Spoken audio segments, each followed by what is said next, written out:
Hey guys, and welcome back to Intro to Competitive Pokemon Gaming. This is part 4, playing the team. We've been through a lot together. We've been through the rules in part 1, understanding the metagame in part 2, and building your team in part 3. Now that we've got a firm understanding of the game and we've decided what team we want to play with, we're going to actually get to play this team. This is definitely the most fun. Well, unless you're, I can understand where some people might think building the team's more fun, but come on, guys, this is definitely the most fun you're gonna have. Is actually just getting out there and getting to play the team. So, got a lot of stuff to talk about today. A lot of battle videos. Hop right into it. So, guys, for the series list so far, like I said, we're in part 4, playing the team. Hopefully next week I'll have part 5 up. I had a huge break between part 3, part 4. I'm not gonna make any excuses, but I had finals. Sorry, I made an excuse. I just graduated college, so that's what I was doing. But I'm done, so hopefully there'll be a lot more of these videos without such a large gap. I appreciate you guys waiting. If this is your first video you're watching, part 3 might be better to watch first. Otherwise, I don't really care what the heck you do. Thanks for watching this one.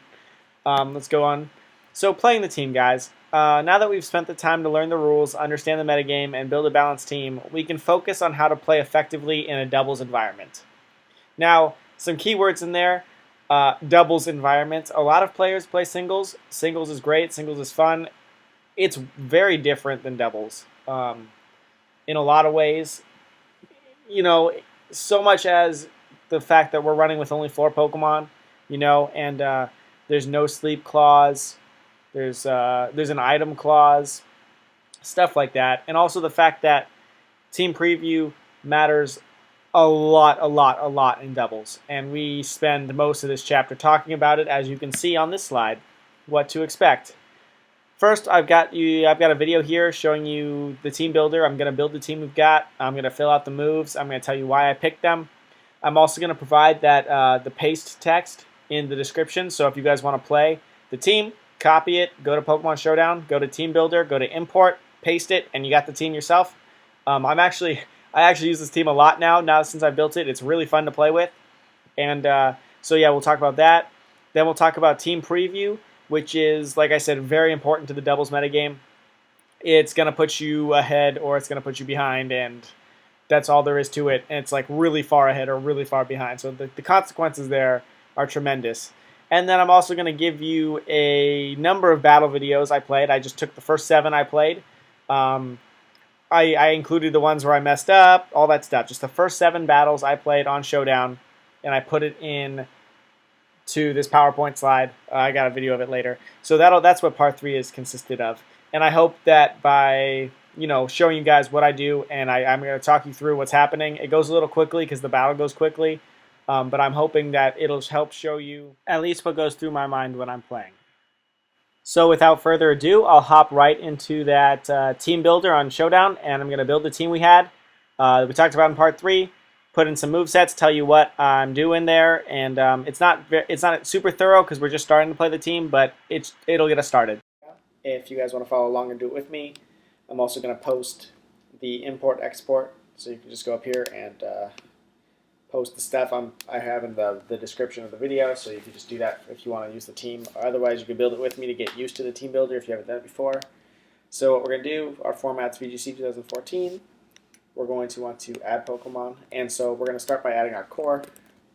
We know we have a Charizard. We know we want Charizardite because Drought Chlorophyll is going to be part of the strategy. It's one of our fast options.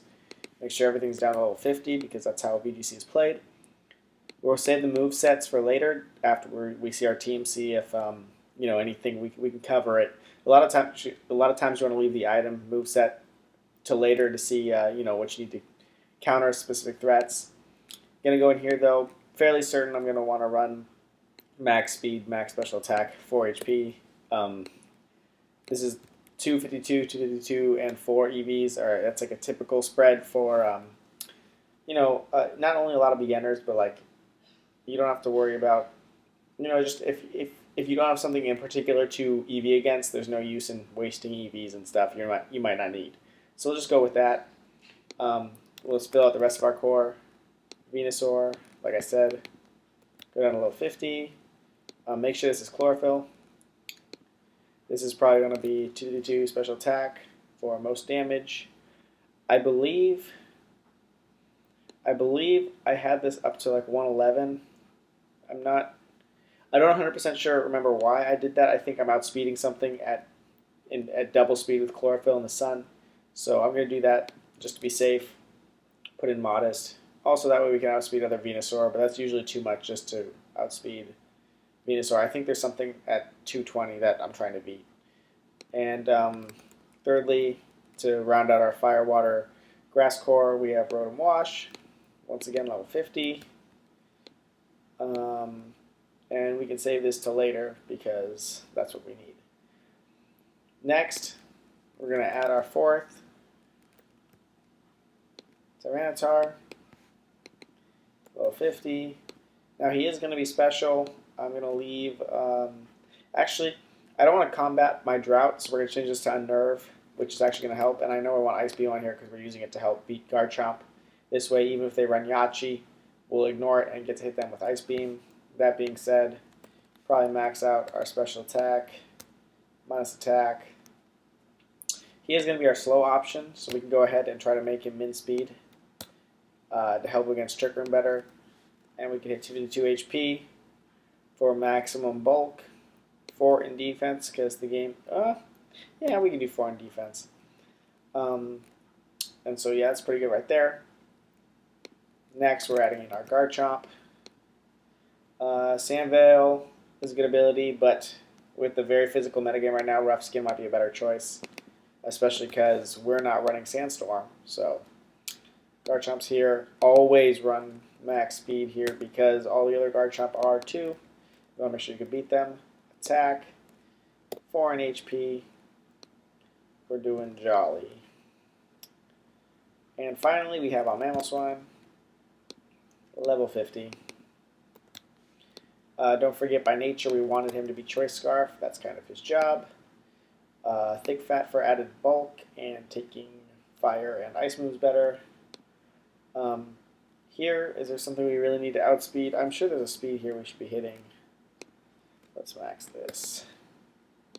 Let's see here. Do we need 132? You know, I'm not, off the top of my head, I'm not 100% sure. This is probably going to be our best bet just because it's better to be safe than sorry. A couple extra HP, unless this is something specific we're trying to EV against. A couple extra HP is not going to be, you know, very, very essential. We'll do that. And now we're looking at our team. It's pretty well rounded. Charizard's definitely going to want a strong fire move. And Solar Beam Abuse to beat those water types in the sun. That's amazing. Good stuff right there. Protect is a staple on almost every Pokemon. And this last one could be anything, so let's come back to it. I usually like to save this last slot for my extra, you know, I don't know, trick move. I guess not really a trick move, but like that's kind of the more variable move slot. Giga Drain staple here, get more health back. So is Sludge Bomb against those fairies. Protect, always solid. And we can come back to this one.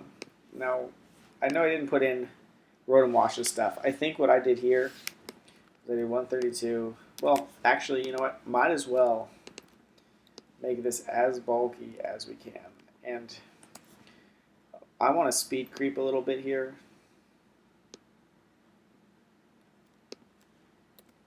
Let's make sure I'm not wasting any EVs. Not good. That way we outspeed the other Rotom. That's going to be good. We can make this calm if we so desire. Something like that. You can tinker with these, obviously. I haven't gone in and done a bunch of damage calcs because I don't know what I'm weak to. I don't know what's killing me. As you play the game, you want to see what's doing a lot of damage, which you need to survive, and then you come back and you fix these. But I do know that a lot of the metagame is physical, so this will keep him around longer. And I want to do that because I know we want Thunderbolt, Hydro Pump. A lot of the game, like I said, is physical, so Will-O-Wisp, so we want him around long enough to Will-O-Wisp a couple things. He's not very fast. He's kind of in a middle speed tier. So if we have enough bulk to survive, that'd be awesome. And I like to put Rest here, and it's because we already have a bulky Pokemon. If we can keep him around even longer, this is going to make him even bigger of a threat. Even if he isn't hitting for massive damage, this is going to make him stay, and he's going to cause a lot of problems for the team. He's special, so we're going to want Dark Pulse for the stab, Flamethrower for those steel types, and I'm going to run Protect because it's, like I said, a staple. Here could be a lot of options, Chopple or Roselli for weakening, fighting, or Fairy. I think Roselli is the name of that berry. Let me see. Yeah, Roselli. I'm actually going to run Expert Belt because he's not super strong special attack, special offensively. This is going to give him a little more damage with this awesome move spread here. You got all these different, you've got a lot of type coverage here, and you're really only using these for, super effective damage, so might as well hit that extra. And now if I find I'm having a lot of problem with fighting types, I know I only resist with 2, then I could change this to Chopple or something, but for right now, that's probably good. Garchomp, definitely want Dragon Claw, and Rock Slide, because he's here to beast, I don't know, other Charizard, Talonflame. Here there's a lot of ability to, use Earthquake or Swords Dance or Substitute. I'm going to put down Earthquake because I know Rotom Wash is levitating, Charizard's flying. I mean, I don't have the team isn't great for Earthquaking because he's going to get hit by it pretty well. He's going to get super affected by it. He's going to hit normally. So it's not the greatest of moves, but I think the coverage here is going to help. And this is something, like I said, you can come back later and change. Actually, if anything, I should put it down in my random move slot. Give this Protect. And this way, if it's not working out for you, you can just come back and change it. This is not, nothing set in stone. The point is that you build a team and then you work with it and you make it your own. Item-wise, Yachi and Haben are both really good, depending on what you're weak to. I don't really have a Dragon Resist, so I'm thinking about Haben. A lot of people also put Lumberry on theirs to not get Will-O-Wisped. That's a good option too. If I find out I'm getting Will-O-Wisped a lot, I do have 3 physical attackers back here. I might change that, but I think this will be good right now, especially because I don't have to fear other Garchomp or Scarf dragons with this. So I'd rather be safer with my Garchomp, especially because he's very speedy and can do a lot of damage. Mamoswine, like I said, Choice Scarf. This is going to leave him with Icicle Crash, strong ice move. Icicle Spear, which will break through subs and Yachi's. I'm going to put on Earthquake and Rock Slide, which is going to give him a pretty good move set here, and that's going to make him a threat right off the bat. So he's looking pretty good back here. Honestly, he's probably our most dispensable unit if these 5 aren't pulling something. They are pulling their weight, or not aren't pulling their weight. If they're losing to something, this is probably the move slot to go. Honestly, but I think it'd be cool. He can't get paralyzed, so he's a fast offensive presence that won't get thunder waved by like Meowstic. So that's cool. Let's see, we have Haben, Expert Belt, Choice Scarf, Chesto here. I'm actually going to put down Sleep Powder, even though it's got 75 accuracy. I think it can come in a lot of handy, and a lot of people don't do this, but I like Wide Lens to boost this to like an 82.5% accuracy. I like to rely on Sleep Powder a lot, actually, with Venusaur, as bad as that sounds. But it's really clutch. Sleep is great, and he's really fast in the sun, so if I see a threat, I can always just sleep it. That means with Charizard, I'm looking at it. I'm looking. So Roost, Air Slash. I think he's got Dragon Pulse. Those are good options.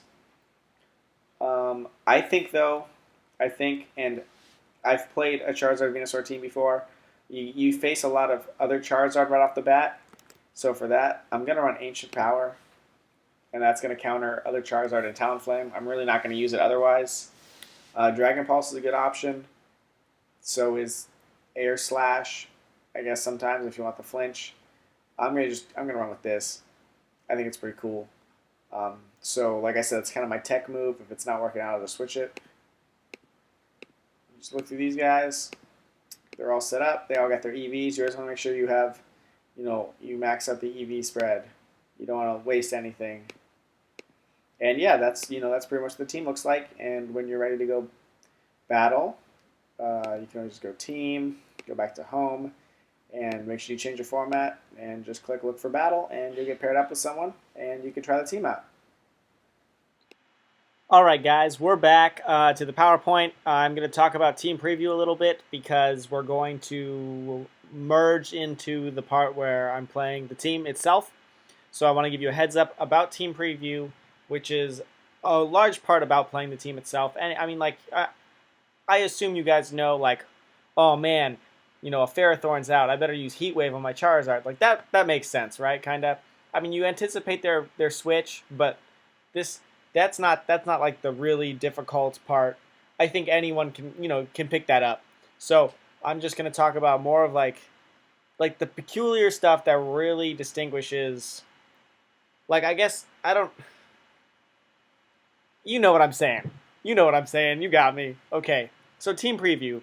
Your game will largely be decided on what you choose to lead with and bring in the C6 pick 4 stage of the game.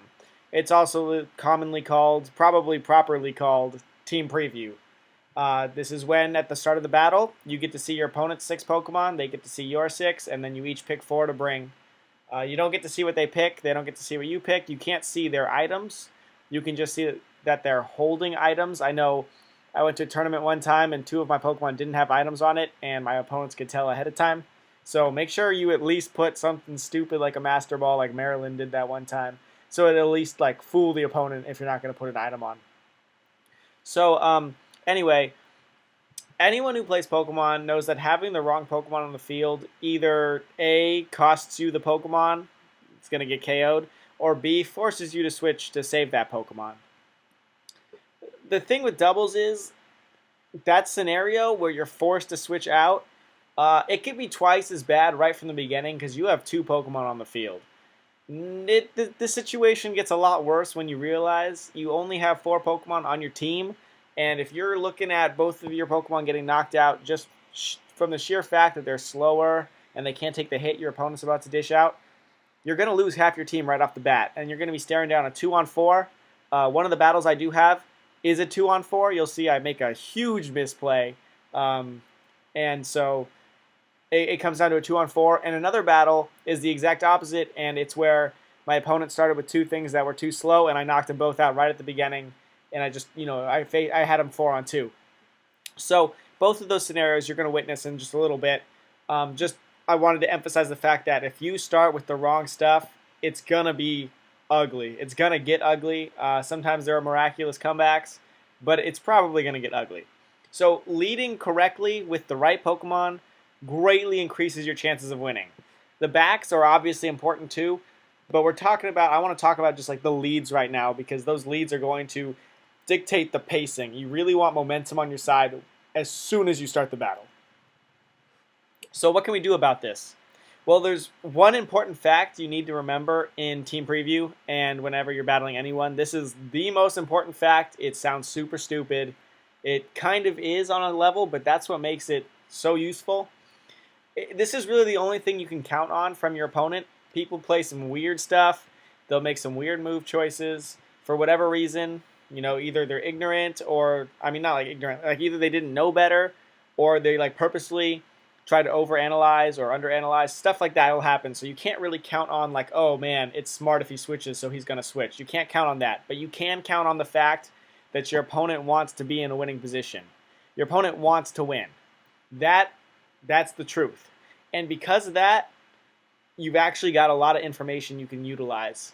Maybe a lot is the wrong word, but you have information that's going to allow you to play team preview like well. It's not just a crapshoot. You're not just like, oh man, they can just pick anything. No, the fact that he wants to win means that they're going to put Pokemon out there that are going to give them momentum, that are going to win the game for them.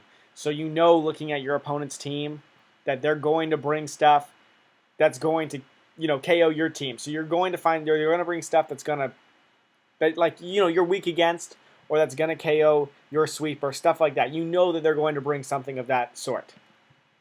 So as far as what I do during team preview, this might be the worst thing to do. This is just what I do. It works for me. I think it'll work for you. You can give it a shot and modify it as you like. First, I glance over my opponent's 6. I need to know, obviously, what I'm facing up against. This is where that information from Part 2, understanding the metagame, really comes into play. You can see what they got, and then you can quickly analyze, like, okay, this is the strategy he might be employing. This is what I need to beat. Um, that merges onto step 2. Quickly try to find holes or weak points in your opponent's team. You want to ask yourself what on your team can deal significant damage. I mean, you're looking at, I don't know, if your opponent's got a bunch of fire Pokemon. I know a guy named Ryujin Jaka on Pokemon Showdown. All he does is play fire type teams. You know that your water type's going to hopefully do a lot of damage here. I mean, so long as he doesn't get the sun up. But, if you can cancel the sun, your water type's going to, it's going to wreak havoc. So you want to find the stuff that's going to punch holes in your opponent's team. I have a battle video, a couple slides down. My opponent had only Talonflame to beat my Venusaur. The rest was Rotom Wash, like stuff that really couldn't touch it. So I knew that Talonflame had to come out, and I knew that I needed to bring Venusaur to, just because it's going to give me a huge advantage over my opponent if I could beat Talonflame. So expect your opponent to bring his few counters to number 2. That's exactly what I was talking about.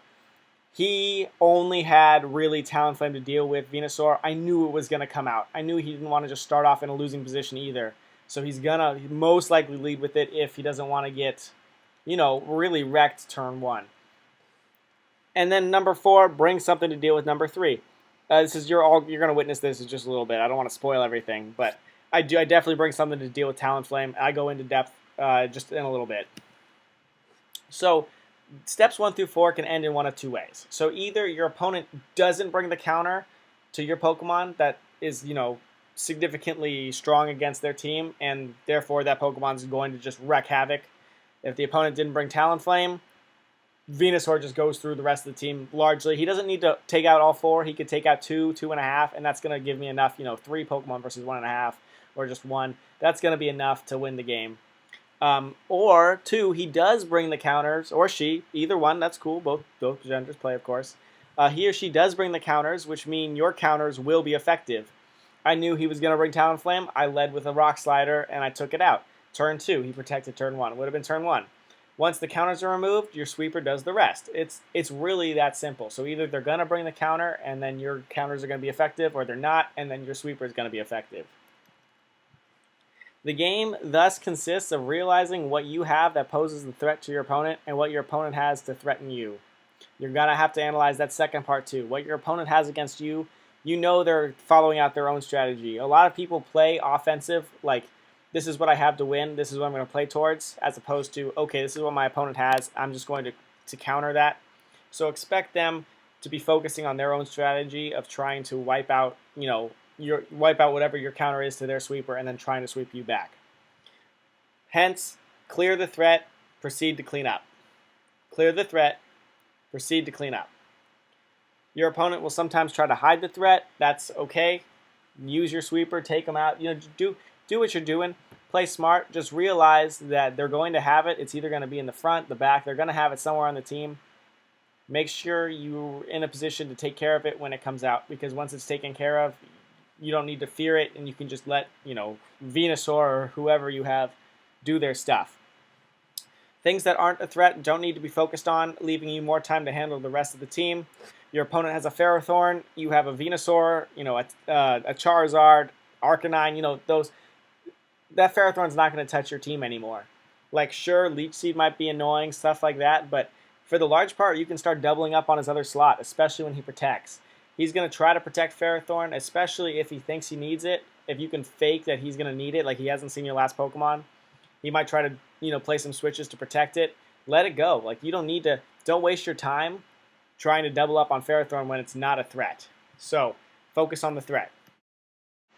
I think the easiest way to show you guys what I do during battle and how I decide what happens is basically to just show you, like, straight up. I took 5 battle videos. First 5 battles I had on Pokemon Showdown.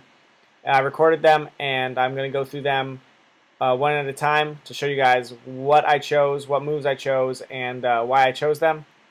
For this first one, though, I wanted to go a little bit more in depth on team preview. So on the top you'll see my 6, the bottom are my opponent's 6, and I wanted to. This will just be for the first one because it's really time consuming, but I think it's really important to understand this process because this does set you up for wins. And so I take a look at his 6, and I start categorizing things in my head like, okay, what can Charizard handle? What can Venusaur handle? And I start breaking it down into categories like that. Now, what I can't show here on a 2D model is the fact that I'm also thinking about his team at the same time as mine. Um, so I come to the conclusion that Charizard and Mamoswine are my best bet, and let me explain why. I immediately noticed that Venusaur has a field day with this team. Most of his team can't touch it. Talonflame is his best bet at getting rid of it, and so I know he's going to need Talonflame out there. He's too afraid of me leading with Venusaur and just doing whatever I please. So he's going to lead with Talonflame, and in order to take care of that, I know Mamoswine can take a Brave Bird and kill back with Rock Slide before anything else on his team has a chance to KO me, because I am Scarfed. Now, with Mamoswine, I know he takes care of Garchomp, Amoonguss, medium to Greninja. Greninja's frail, but, we're not doing a lot, and Greninja's going to hit us with a, Stab Scald. Earthquake will take out Lucario, but if we're stuck in a Rock Slide, we're not going to want that. We're also afraid of Rotom Wash a little bit, because Rotom Wash is going to Hydro Pump us. So I pair it with Charizard for a couple reasons. One, the Sun's going to weaken Hydro Pump, and I'm definitely going to survive with Mamoswine. Two, Charizard's going to take care of Lucario, and it can help against Greninja because it's going to put up Sun once again. It's going to give us a little more protection. I know Garchomp can be covered.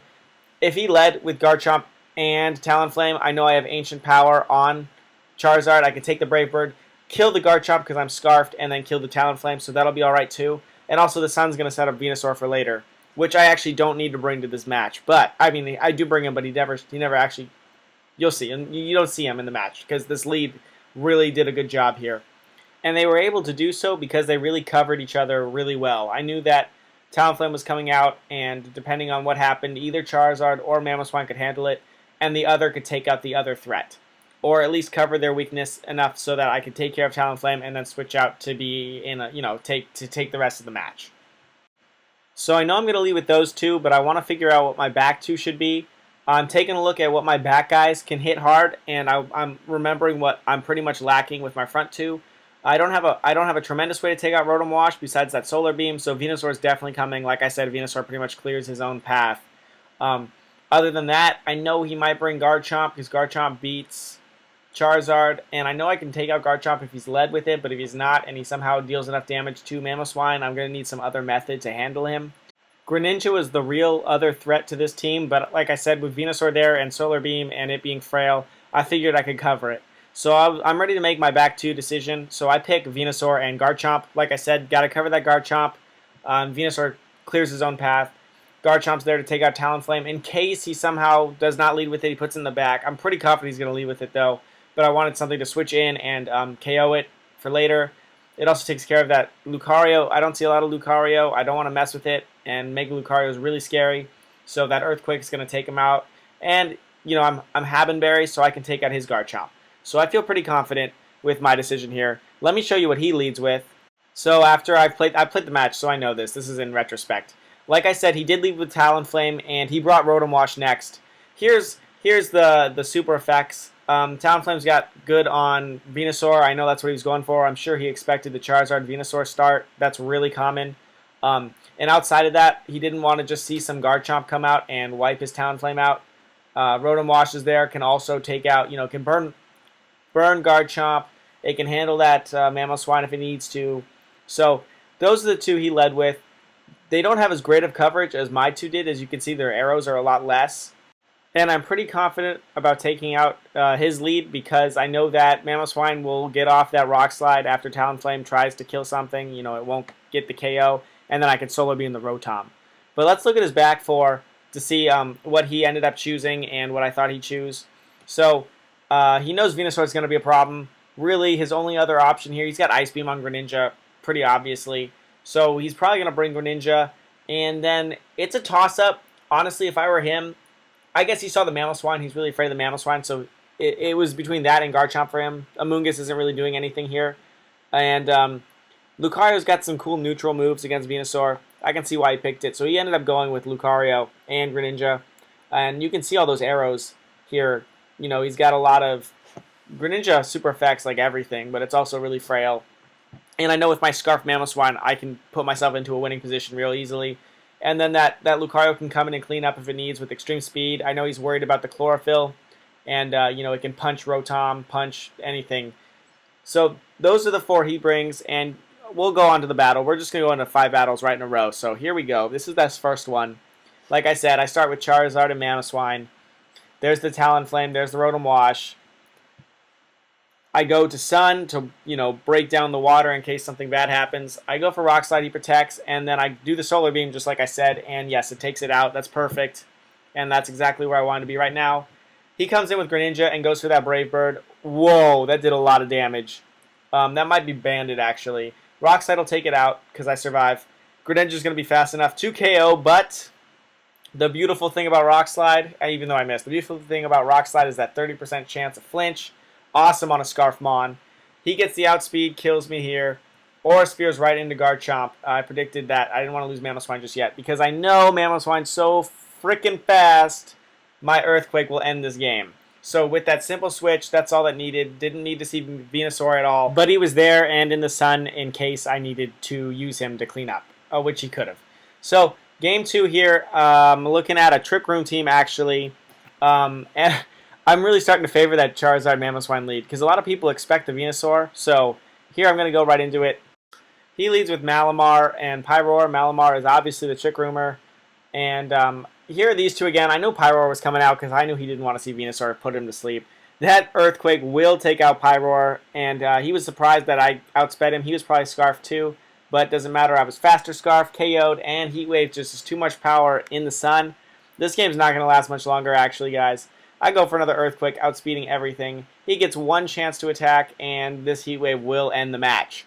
When I talk about a fast mode and outspeeding your opponent and KOing before he gets a chance to attack and that giving you extra turns, that's exactly what happened there. So just notice, you outspeed everything, you kill him, and you're going to take the game because he's not going to get a chance to attack. You're getting more turns than he is. This next game is also against a Trick Room. I wanted to show you probably a more standard Trick Room than Pyroar. So I lead with the standard Charizard Venusaur. He's going to send out his Trick Roomer, of course, Meowstic, and his Aromatisse, who can prevent Taunt. That's really cool. I like his ability a lot. Fake Out will stop my Sleep Powder, of course, and Heat Wave does a good chunk of damage. Now, I want to touch on the fact that he's got no offensive presence here on the field right now. He tries to swagger me like that. What? Is that really what you got? I feel completely safe staying in, even though he's going to move first. I realize that the back two here can be taken out by Charizard, so I just need to stall out the Sun. I go for Protect. I know Psychic one-shots Venusaur, and I didn't really need Venusaur, honestly, so I let him go. I send in my Cat, and this here is, I'm really just stalling to make sure I get out of Trick Room here. I was not expecting Rock Slide on Mawile. I don't see that. Leaf Storm goes into Cat. That's cool. I should have probably protected there. I thought I was slower, but I guess I wasn't. Here's a Protect as the last turn comes down. What do? He's going to Power Swap me, and I'm going to try to burn him. I forgot Safeguard was up. Terrible play, guys. Make sure you're paying attention to what you're doing. Trick Room comes out, and I'm able to survive the Sucker Punch no problem and get off the Heat Wave. When I talk about isolating threats, finding out what's going to clear his team, I knew Charizard was going to end the game. All I had to do was get into a position to let him wreak havoc. Sacrifice the rest of my team, didn't need him, and that Heat Wave, like I said, in the sun, it's so powerful. So all you had to do was switching around a little bit, and you handle the situation. Game 5 is against the standard Good Stuff's team. This is awesome for you guys to watch because Good Stuff is everywhere out there. Watch as I make sure I take enough damage. I sack Charizard at a very crucial point in the game, knowing that I have the rest of the game with Mamoswine. And I'll show you where. He starts with Intimidate and a Garchomp against my Charizard Mamoswine. I felt pretty confident with this because Mamoswine is faster than everything on his team and pretty much super affects anything. And that didn't. Charizard got it because that Bisharp could have been a little bit scary. Either way, I go for that Ancient Power I've been packing. I finally get to use it, and I get the boost. How amazing is that? That means I can kill Gyarados the next time around. Sun leaves Mamoswine alive, and he switches out knowing that I'm probably Scarfed because I stayed in on him. I go for the Ancient Power again, get a crit. That's lovely. That's cool. Icicle Crash right into Tyranitar. Does decent amount of damage. However, here, guys, here's when I switch and I go and I protect here with Charizard because I'm afraid, obviously, of the Rock Slide. That's why Garchomp comes in. Amoonguss Protect's afraid of the Heat Wave. I'm at +1. I'm not sure what this Tyranitar is doing. I have a slight suspicion it's Scarfed, but I want to go for the Heat Wave anyway because I do have the +1. So here comes the Heat Wave, and I did this because I know I can take out Amoonguss with my Mamoswine, and I don't need Charizard for any other reason. So down goes him, and I do find out that yes, this thing is indeed scarfed. Now, however, with that knowledge, I know Mamoswine will outspeed and kill Tyranitar, and I can aim at the Gyarados with my Garchomp. Garchomp goes right into Amoonguss, but that's perfect because I can kill Amoonguss from this range with my Scarf Mamoswine. He's afraid of the Icicle Crash on Garchomp. However, I'm going to kill Amoonguss because I'm not afraid of whatever Garchomp does here. He doesn't know I have Habenberry, and having Habenberry allows me to make that play because even if he did attack me and get the speed win, I'd survive and I'd be able to hit him back, and then I'd be able to kill him next turn with Icicle Crash.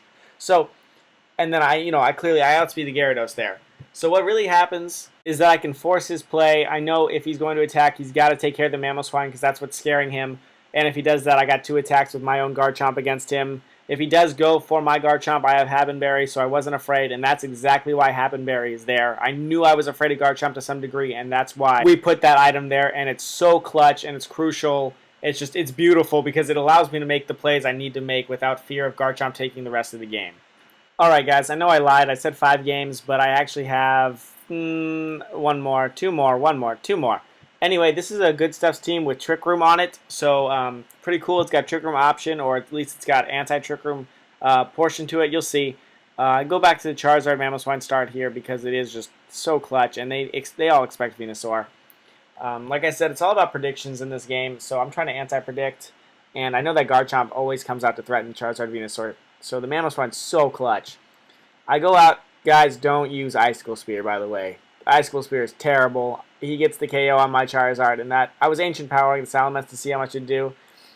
Terrible, terrible start. I had switched Sandstream onto my Tyranitar, and it actually comes out really clutch in this game. I was just testing. I was just playing around with it, actually. He goes to switch out and protect with Salamence. Don't forget, we're Special Tyranitar, and the purpose was to take out opposing Garchomp, and it really is going to work really, really well in this situation, and you'll see why. He comes out to start intimidating my attackers. Don't forget, Tyranitar's still special here. This is going to do almost no damage, but this Ice Beam's going to have enough oomph to kill that Amoonguss. We're rocking Expert Belt too. Garchomp's still here. I'm not afraid of Garchomp, but I'm afraid of Mawile. He goes to Dragon Claw and Play Rough to try to kill my Garchomp, and I get off a Flamethrower here. Boom, look at all that damage. Now, he's afraid, and he's going to go... I thought he was going to go after Tyranitar. He goes after Garchomp. Haben activates. Glorious, because this Earthquake's going to kill him. I thought if Mawile attacked, I'd be able to Earthquake him that turn. Salamence is back out. What do I think he's going to do? Sucker Punch Garchomp to get rid of it. I go for a Protect again. He does just that, and I'm able to survive this with 1%. Thanks to that Sandstorm up, and I kill the priority attacker over there, so I know that whatever happens, I either get 2 attacks with Garchomp or 1 attack with Tyranitar, and that's going to be enough to end the game. Alright guys, back once more. Thanks for watching all of those battles, putting up with some of that play-in, some of those flinches, some of those misses, just me getting obliterated turn 1 from that guy who rock slides, and my Icicle Spear didn't kill it. So thanks for watching. As far as review goes, remember, analyze what you have for your opponent and what your opponent has for you. This analysis, like I said, the game is about prediction. You got to predict. If your predict is just, I'm going to play with the smart move the whole time, that's fine, but make sure you're thinking. Make sure you're thinking about predicting. It might be risky. Sometimes it doesn't work. That's part of the game.